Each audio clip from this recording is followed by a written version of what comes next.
Compte à l'ouest. Compte à l'ouest. Compte à l'ouest. Bonjour à tous et à toutes, vous êtes sur la radio Quartier des Ondes et vous écoutez Compte à l'Ouest, notre format qui fait voyager. Aujourd'hui, pour la dernière émission de la saison 2022-2023, je suis en compagnie de Julie de la compagnie La Fabriconteuse. Bonjour Julie, tu vas bien? Bonjour, ouais, très bien. Alors, qu'as-tu prévu pour cette dernière émission? Si j'ai bien compris, c'est le moment de se mettre à l'aise, car ça va être très zen. C'est ça. On va commencer par une petite méditation et ensuite les contes zen d'Henri Brunel. Mmh. Et tu es chanceuse aujourd'hui car pour cette dernière, tu as un public. Il y a Pauline alternante et Clémence stagiaire de la radio qui sont venues t'écouter. Bon, elles ne pourront peut-être pas rester tout le long car il faut bien travailler, mais pour le moment, elles sont là et discrètement assises à nos côtés. C'est Voilà. top, merci. Et ben voilà, super. Du coup, on va pouvoir. Je te laisse commencer avec cette première partie relaxation. Tout à fait. Eh bien, pour commencer, je vous invite à tout d'abord bien vous installer, à trouver une posture qui soit stable, plutôt assise droit, mais sans tension en fait. Et si vous vous sentez un peu fatigué, dans ces cas-là, pour ne pas risquer de vous endormir, il est peut-être bon de garder les yeux ouverts. Mais si vous êtes à l'aise, vous pouvez fermer les yeux. C'est même encore mieux peut-être. Donc on va d'abord prendre conscience de nos points d'appui, nos deux pieds sur le sol, nos fessiers qui sont posés sur le support, sur le siège, et notre dos qui repose peut-être également sur un support. Et on va apprécier tous ces supports. D'abord la terre ferme sous les pieds, le siège peut-être moelleux, peut-être un peu ferme, peut-être un peu dur.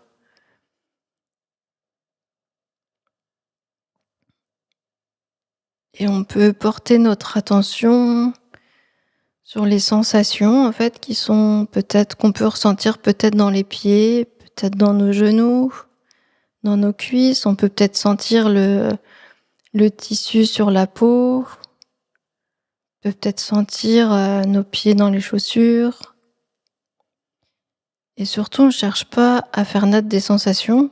On accueille simplement ce qui est là. Et si on ressent rien, eh ben c'est OK.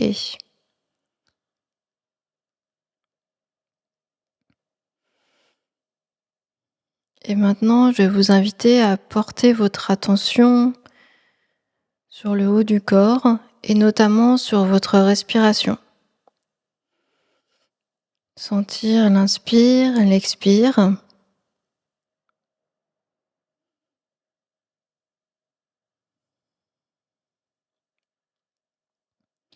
Et maintenant, aujourd'hui, où est-ce que cette respiration, elle se fait le plus sentir dans votre corps ? Est-ce que vous la sentez présente au niveau de vos narines ?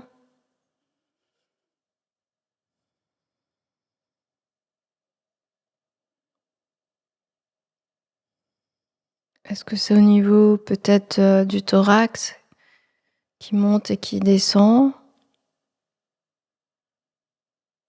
Au niveau de la poitrine ? Peut-être un peu dans le dos aussi ?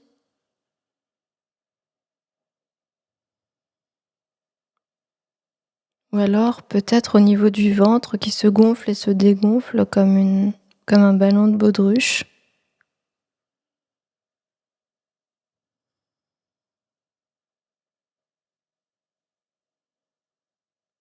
Alors on ne force rien. On essaye simplement d'être à l'écoute et d'observer. D'observer de façon bienveillante, sans jugement.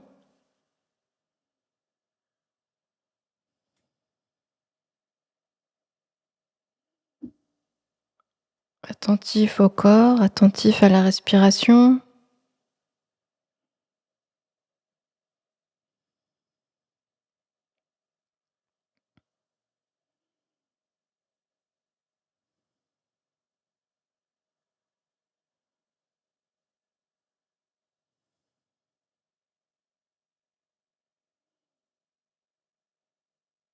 Et maintenant, je vais vous inviter à porter votre attention sur votre environnement, sur vos 5 sens. Et tout d'abord, peut-être autour de vous, y a-t-il des sons? Le son d'une voiture ou d'un bus, les sons peut-être des oiseaux,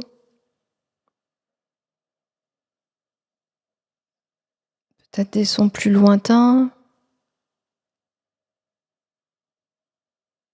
peut-être des sons plus proches.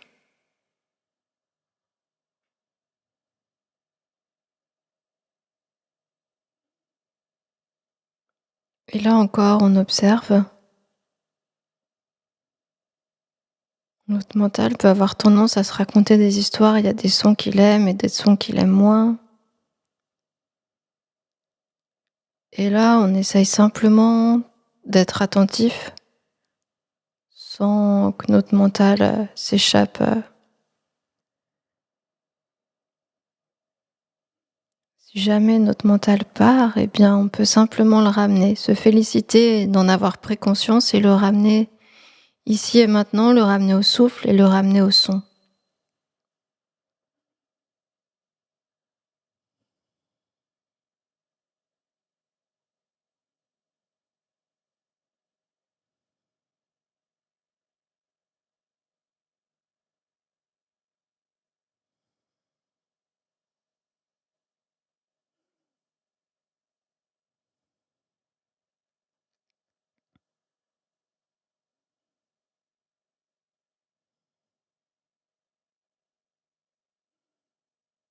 Peut-être que là où nous nous trouvons, il y a des odeurs.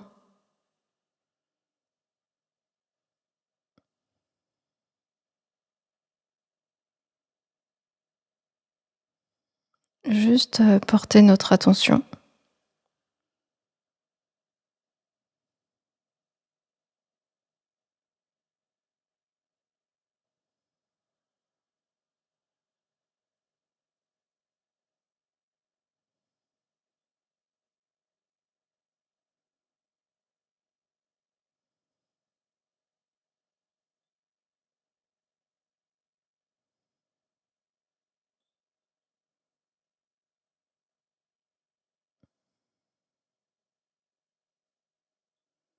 Si vous aviez les yeux fermés, je vais vous inviter à les ouvrir un court instant et juste observer votre environnement, peut-être la lumière, peut-être le mobilier, les personnes autour de vous, peut-être la nature, suivant là où vous nous écoutez, et juste observer et accueillir ce qui est là, les couleurs. Et on va refermer les yeux.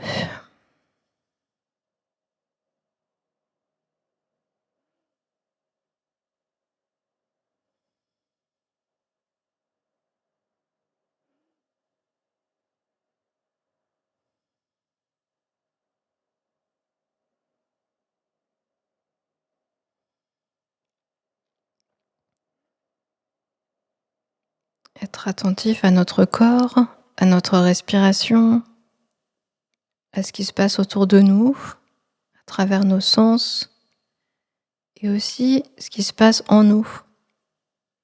Et donc maintenant, je vous propose d'observer vos pensées s'il y en a.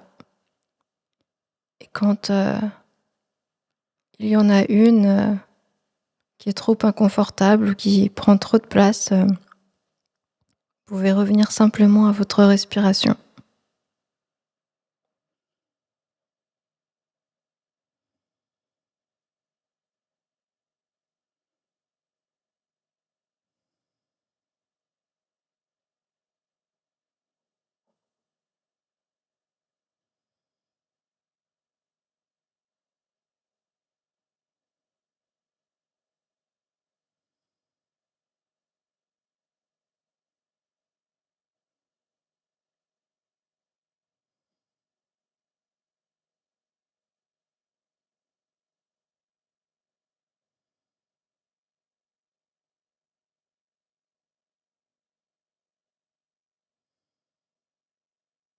Quand j'inspire, je suis attentif, attentive à l'inspire tout au long de l'inspiration. Quand j'expire, je suis attentif, attentive à l'expire tout au long de l'expiration.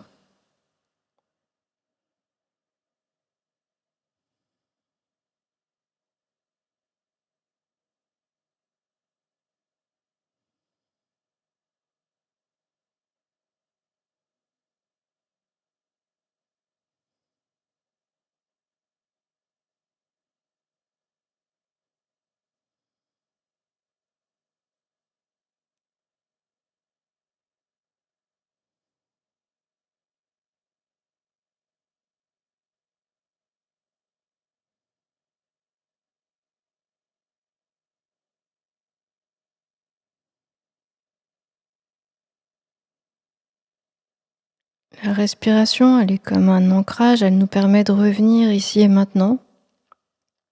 Elle permet de revenir à notre corps, permet de revenir en nous, d'observer nos émotions, nos pensées.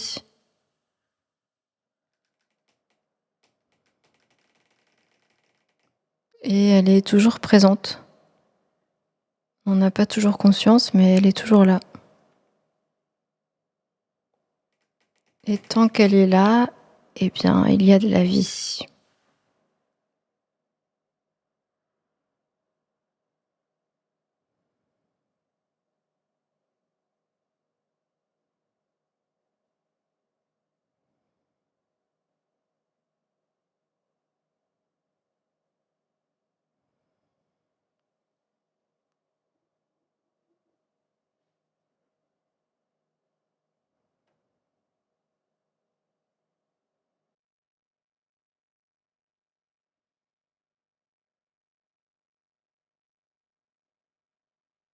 Alors pourquoi la méditation, elle est conte aujourd'hui ?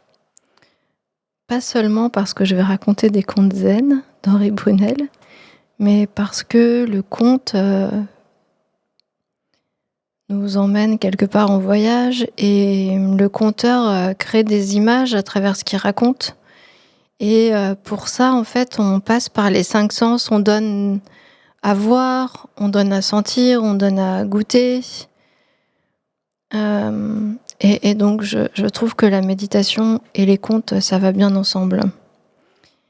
Et pour la suite de cette émission, où vous pouvez écouter les contes les yeux fermés, vous pouvez les rouvrir, c'est comme vous voulez. Et la première histoire que je vais vous raconter, c'est la petite cloche d'argent. En ce temps-là, vivait dans la campagne, aux environs d'Edo, aujourd'hui Tokyo, un vieux moine d'une grande sagesse. Celui-ci était connu jusqu'aux plus lointaines provinces de l'Empire du Soleil levant pour sa grande piété et sa constante bonne humeur. Toshibu souriait à tous et à tout. Il acceptait les aléas de l'existence avec une parfaite équanimité. Un jour, l'un de ses disciples les plus assidus osa l'interroger. « Maître, qu'est-ce qui vous rend le cœur si gai que rien ne semble vous atteindre, ni le froid, ni le chaud, ni la soif, ni la faim, et pas même la méchanceté des hommes. » « Je vais te confier mon secret, dit Toshibu. Chaque fois que tinte la petite cloche d'argent que tu vois suspendue à ma porte, je me retiens de danser, tant mon plaisir est vif et ma joie est grande. » Or, ce disciple, malgré ses démonstrations de piété, avait le cœur mauvais. Il était envieux et jaloux du bonheur d'autrui. Il décida donc de voler la petite cloche d'argent afin de connaître à son tour la joie perpétuelle. Une nuit, il s'empara de la cloche de maître Toshibu. Il la dissimula sous son manteau et courut jusqu'à sa demeure. Dès le lendemain, il la suspendit à sa porte et s'apprêta à goûter un bonheur ineffable. Il attendit, en vain. La petite cloche, pourtant, tintinabulait 10 fois par jour sous l'effet du vent, ou lorsqu'un visiteur pénétrait dans sa maison. Mais rien.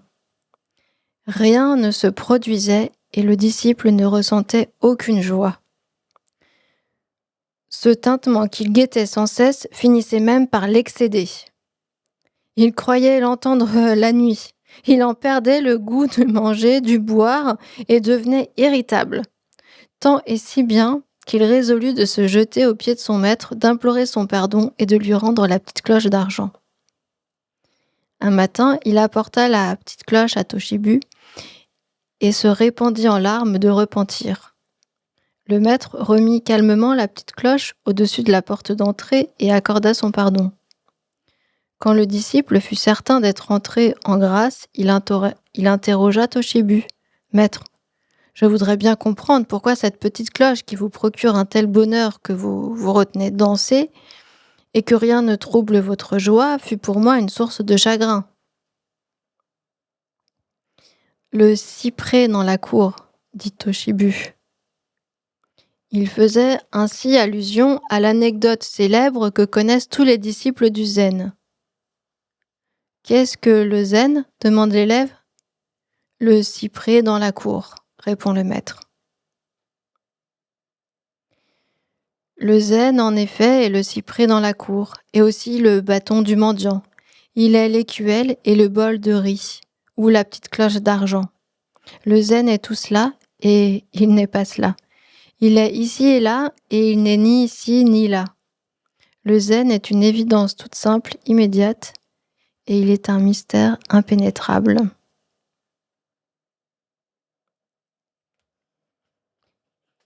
Les maîtres zen, au long des siècles, n'ont peut-être enseigné qu'une seule chose. N'oubliez pas d'être heureux.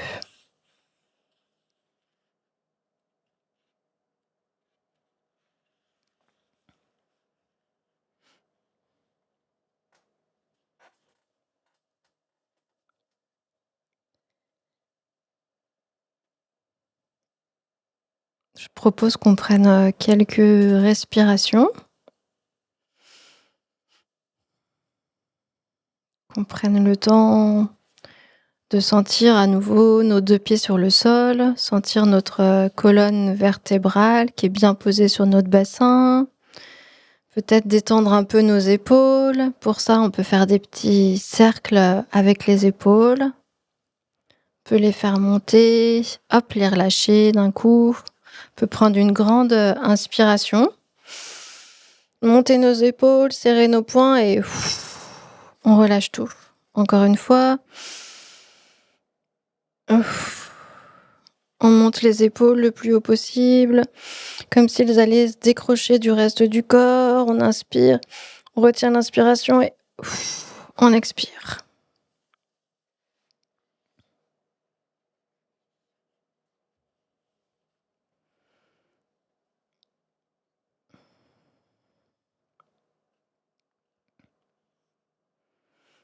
Et la prochaine histoire s'intitule « Le roi des dragons se marie ». On peut aimer à tout âge, et même à l'heure mélancolique où le feu s'éteint dans les yeux, la griffe s'émousse, les ailes sont déplumées, la queue de serpent blanchie par les ans. Ainsi, le roi des dragons s'éprit-il à un âge avancé et quasi sénescent d'une jeune dragonne de 16 ans. Ils se marièrent. Madame avait dans l'œil une flamme neuve, des griffes de lionne bien acérées, et sur tout son corps osselé comme une rosée de printemps. Les réjouissances des épousailles achevées, chacun rentra en son logis, et même les poissons, les sujets les plus fidèles du roi des dragons. La jeune mariée finit par s'ennuyer, tant et si bien qu'elle tombe malade. Son vieil époux, fou d'inquiétude, fait appeler à son chevet les praticiens les plus renommés. Leur diagnostic est malheureusement très pessimiste.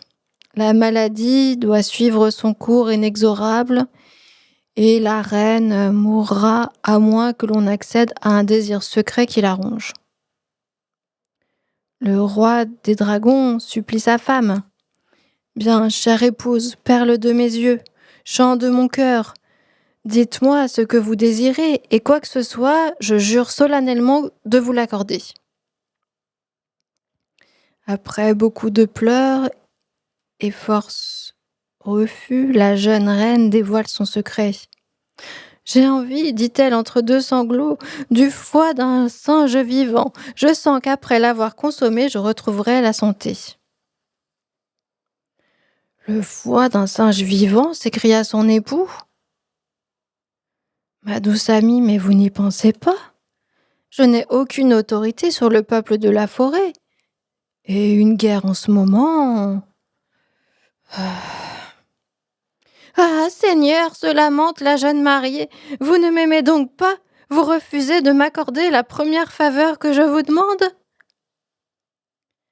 Et la malheureuse reine s'évanouit, terrassée par le chagrin. Elle est si émouvante. Son jeune corps écaillé allongé sur le sable de la rive, que le vieux roi faiblit et décide de la satisfaire à tout prix. Une guerre est bien sûr exclue. Il opte donc pour la diplomatie. Il fait appeler la Méduse, noble dame de sa cour, loyale, dévouée et sans trop de malice. En ce temps-là, les méduses sont des poissons ordinaires avec des yeux, des nageoires, une queue et même de courtes pattes qui leur permettent de se déplacer sur la terre ferme. Je vous envoie en qualité d'ambassadrice extraordinaire auprès du peuple de la forêt, déclare le roi des dragons. La méduse s'incline, le regard empli de fierté. Je suis à vos ordres, Seigneur. Vous devrez persuader un singe de venir dans notre pays, peu importe les moyens. Parlez-lui de fruits délicieux, de bananes, de noix de coco. Dites-lui qu'il sera traité comme un prince, que nous jouissons dans nos contrées d'un perpétuel été, et enfin tout ce que vous voudrez. Quand il sera en notre pouvoir, nous prélèverons son foie afin de sauver la reine. Je suis votre servante, dit la Méduse, qui sort à reculons en enchaînant les 3 révérences d'usage, comme chacun sait, à la cour du roi des dragons. Après 3 jours de voyage, la Méduse arrive enfin dans le pays des singes. Elle interpelle le premier qu'elle voit se balancer au-dessus d'elle dans les branches d'un cocotier. « Honorable singe, dit-elle, je viens du pays du roi des dragons qui règne sur la mer et ses rives. Mon maître vous invite à sa cour. Oh, vous y serez reçu à l'égal d'un prince. On vous offrira des fruits délicieux, noix de coco, de cajou, noix de muscade, noix de palmier, noix fraîches et séchées, bien à l'abri dans nos celliers. Dans notre royaume, il fait toujours beau. Les gens sont d'un abord aimable. Enfin, vous ne trouverez trace de l'abominable race des hommes. » Elle se tait, tout essoufflée. Le singe, lui, s'amuse, il contemple la méduse du haut de sa branche. À vrai dire, il hésite. Cette demoiselle poisson a l'air honnête et assez naïve aussi. Pourquoi ne pas tenter l'aventure? Il saute à terre. « Allons, dit-il, je suis curieux de visiter votre pays et de saluer votre maître, le roi des dragons. Il vous faut grimper sur mon dos. Nous emprunterons le chemin de la mer qui offre un raccourci, explique la méduse avec amabilité. Quelques heures après le départ, le singe regrette déjà sa décision un peu hâtive. La mer à l'infini, la méduse nage en silence, une vague angoisse apparaît en lui. Il essaye de nouer un dialogue. « Dites-moi, cher ami, fait-il avec un léger sourire, pourquoi m'avoir choisi, moi ?» « Notre reine est malade, dit la méduse avec simplicité. Un foie de singe vivant, peu importe lequel, lui est nécessaire pour retrouver la santé. »« Ah, je vois, fait le singe. Et alors là, une peur abominable lui tord l'estomac. Autour de lui, la mer, aucune terre à l'horizon.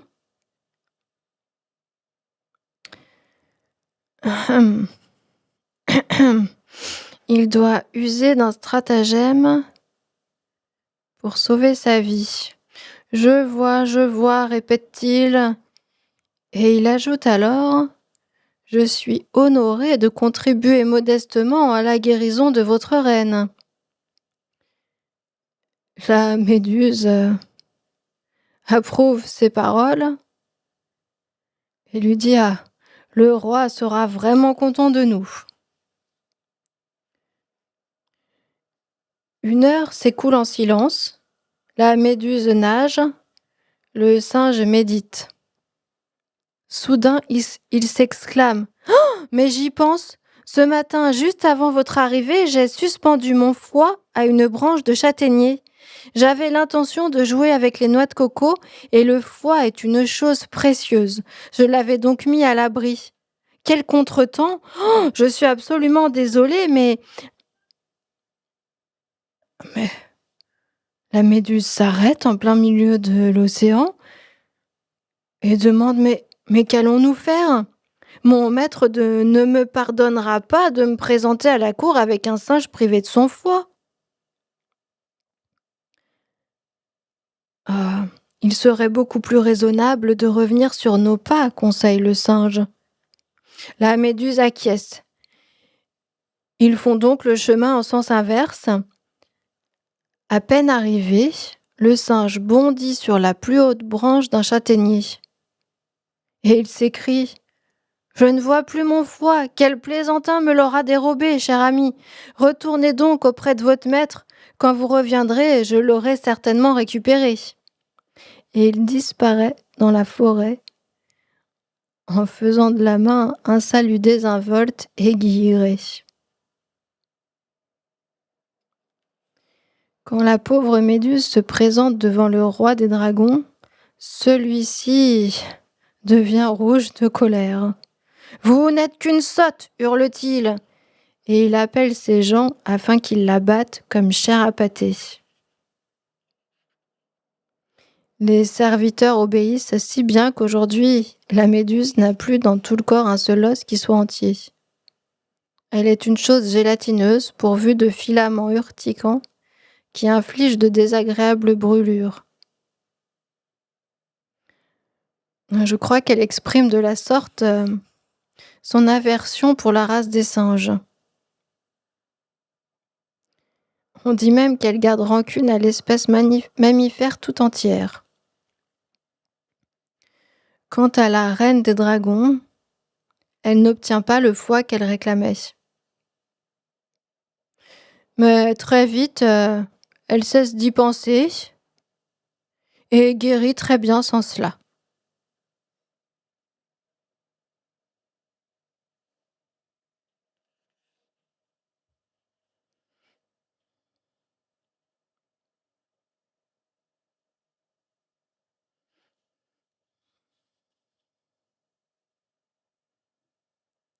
Et Henri Brunel, à la suite de ce conte, nous propose un petit koan ou un grand koan, je ne sais pas, qui est le suivant. La première luciole en allait envoler, le vent m'est resté dans la main.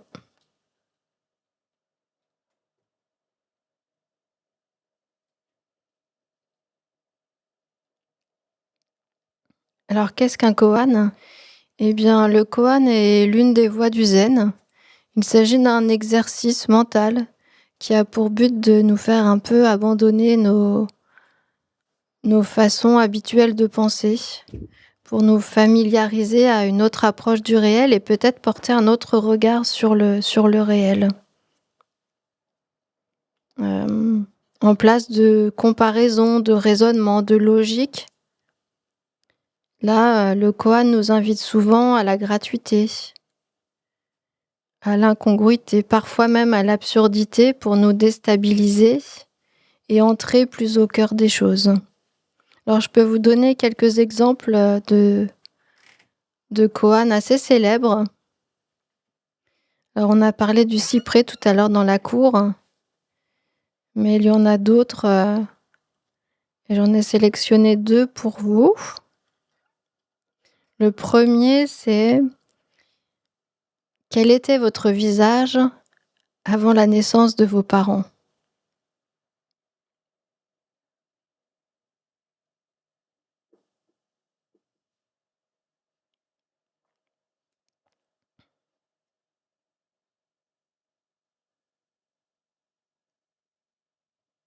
Et le deuxième koan: vous connaissez le bruit que font 2 mains. Quel est le bruit d'une seule main?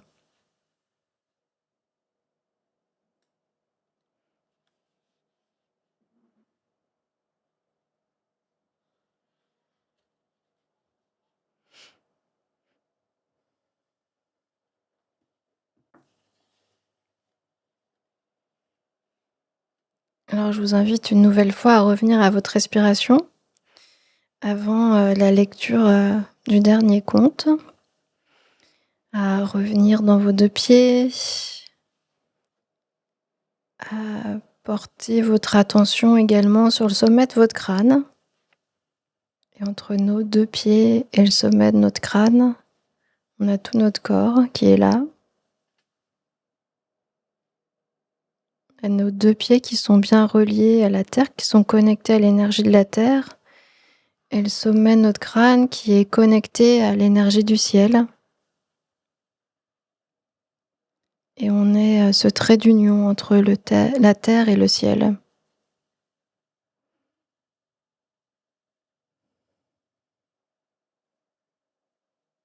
Revenir juste ici et maintenant à la respiration, à notre corps.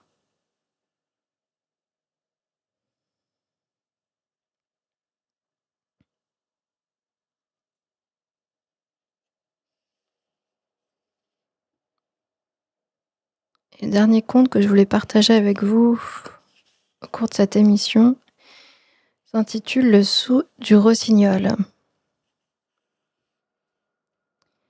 Cette histoire est maintenant du passé.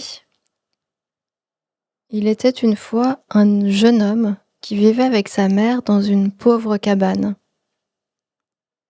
Il décida d'aller chercher du travail dans la grande ville.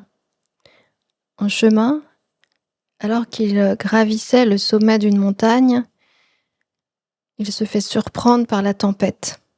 La nuit tombe, il aperçoit au loin une lumière et il se dirige vers elle. Quand il frappe à la porte, il est trempé jusqu'aux os. Une jeune femme souriante l'accueille. Sa voix est mélodieuse, une sorte de crescendo clair, un peu flûté, qui fait danser chacune de ses phrases. Elle lui offre à manger, et tandis qu'il se restaure, la jeune femme le questionne. « Je vois, dit-elle après l'avoir écouté, que tu espères trouver un travail à Edo, dans la grande ville. Mais je vis seule, veux-tu travailler pour moi ?» Le jeune homme accepte.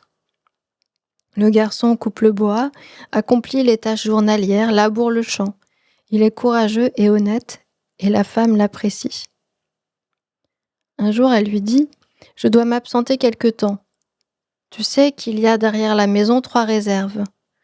Je te demande de ne jamais pénétrer ni même regarder à l'intérieur de la 3e. » Le jeune homme obéit scrupuleusement.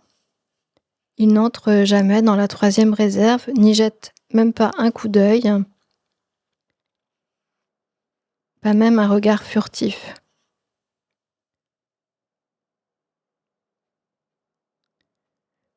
La femme s'absente de temps en temps, et une année passe ainsi. Un matin d'automne, il dit à la femme « Je voudrais revoir ma mère. Peux-tu me donner mon congé ?»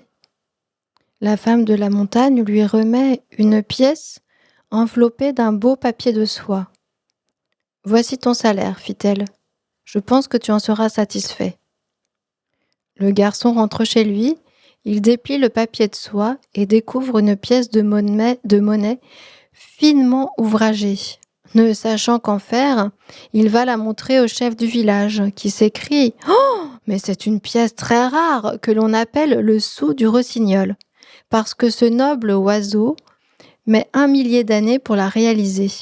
Je suis prêt à te l'acheter 1000 écus. » Le jeune homme accepte et devient riche. Il se marie et vit heureux.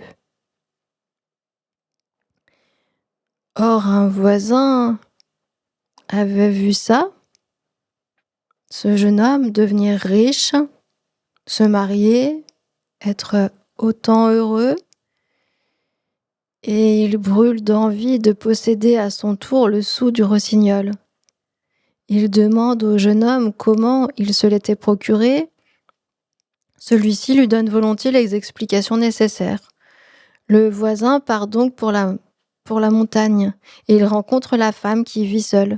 Il lui propose ses services et il est engagé.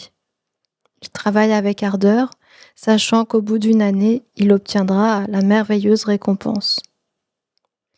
Un matin, la femme lui dit « Je m'absente quelques jours. Derrière la maison, il y a 3 réserves. La 3e est secrète et close. Tu ne dois y pénétrer sous aucun prétexte, ni même y jeter un regard. » Le voisin songe alors « Ah, c'est dans cet endroit que la femme cache son trésor.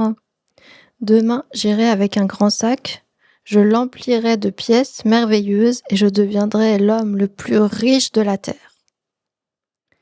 Le lendemain, quand il est bien assuré que la femme de la montagne est partie, il entre dans la 3e réserve.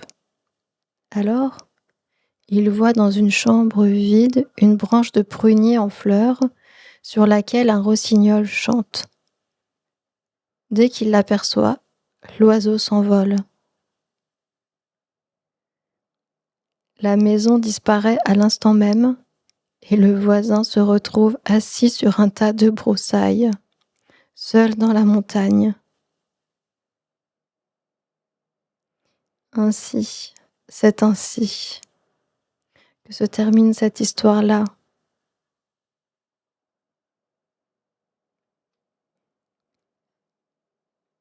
Et en japonais, mu shotoku, shotoku peut-être plutôt, mu shotoku, l'esprit de non-profit.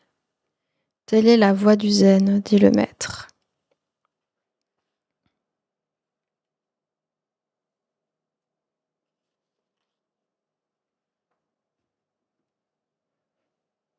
Donc voilà, c'était notre émission zen d'aujourd'hui. Merci beaucoup. Avec Henri Brunel.